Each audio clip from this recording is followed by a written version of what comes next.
एक ऐसा नाम जिसने बॉलीवुड के सुनहरे दौर में अपनी सादगी और अपने अभिनय से लाखों दिलों को छुआ। रोटी कपड़ा और मकान से लेकर द बर्निंग ट्रेन तक धीरज कुमार आज हमारे बीच नहीं रहे। 14 जुलाई 2025 की सुबह एक गहरी खबर ने पूरे सिनेमा जगत को पूरी तरह से झकझोर कर पूरी तरह से रख दिया। धीरज कुमार का जन्म 1946 में पंजाब के एक मध्यम वर्गीय परिवार में हुआ था। बचपन से ही कला के प्रति झुकाव था धीरज कुमार का। पढ़ाई के दौरान उन्होंने अभिनय की ओर अपना रुख कर लिया। मुंबई पहुंचे तो जेब में पैसे नहीं थे, लेकिन आंखों में सपने जरूर थे। 1970 के दशक में उन्हें पहली बार फिल्मों में काम करने का मौका मिला। रोटी कपड़ा और मकान में उनका किरदार छोटा था, लेकिन छाप गहरी थी। इसके बाद सुरक्षा, Shankar Shambhu, the burning train और रखवाला जैसी फिल्मों में उन्होंने सशक्त भूमिका निभाई थी।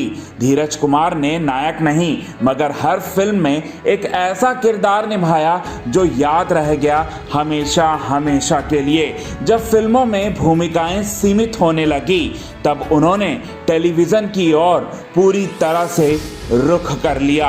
1990 के दशक में उन्होंने क्रिएटिव आई लिमिटेड की शुरुआत की, जिसमें उन्होंने सीरियल ओम नमः शिवाय, साईं बाबा, देवी, जय संतोषी माँ जैसे धारावाहिकों में उन्होंने निर्माता और निर्देशक के रूप में नई पहचान उनको मिली थी।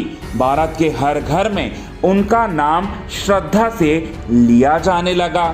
धीरज कुमार की खासियत थी कि उनकी सादगी, ना कभी कोई स्कैंडल, ना कोई विवाद। वे काम में विश्वास रखते थे, प्रचार में नहीं। उनकी टीम के लोग बताते हैं कि धीरज जी के सेट पर कोई तनाव नहीं होता था। वो काम को अपना पूजा मानते थे और काम ही सब कुछ है, ये मानते थे धीरज कुमार। ये बात जो है उन्होंने बोली। इसके साथ ही साथ उम्र के साथ साथ स्वास्थ्य भी साथ छोड़ने लगा था। पिछले कुछ सालों से वो लगातार किडनी की बीमारी से जूझ रहे थे। हॉस्पिटल के बेड पर ही वो स्क्रिप्ट पढ़ा करते थे, लेकिन धीरे धीरे उनकी हालत बिगड़ती चली गई। अंततः 14 जुलाई 2025 को 80 साल की उम्र में उन्होंने अंतिम सांसें जो हैं ली, इस दुनिया से रुखसत हुए।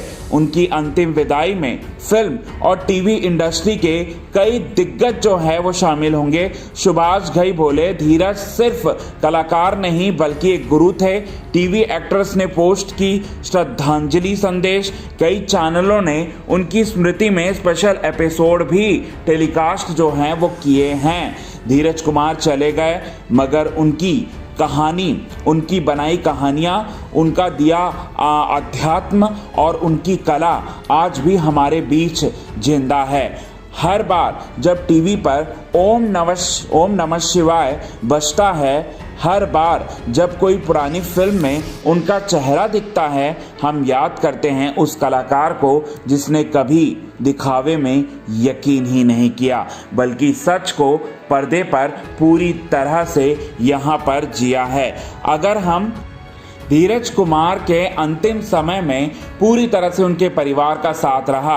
अपनी बीमारी के दौरान भी उनका परिवार उनके साथ छाया की तरह जो है वो रहा था। इलाज के दौरान उनकी पत्नी और बेटी ने हर पल उनका साथ दिया। उनके निधन के समय भी परिवार ने मीडिया से शांत और गरिमामयी तरीके से बात की और उनकी इच्छा अनुसार सादगीपूर्ण अंतिम संस्कार जो है वो करना चाहा। तो ये चीज़ें जो हैं वो दिखाती हैं एक महान कलाकार की महान सोच की। तो ये चीज़ें जो हैं वो आप इस पर क्या कहेंगे, कमेंट के ज़रिए आप हमें ये बात ज़रूर बताएं दोस्तों। तब तक के लिए बने रहें हमारे यूट्यूब चैनल के साथ क्विक टीवी न्यूज़ की रिपोर्ट।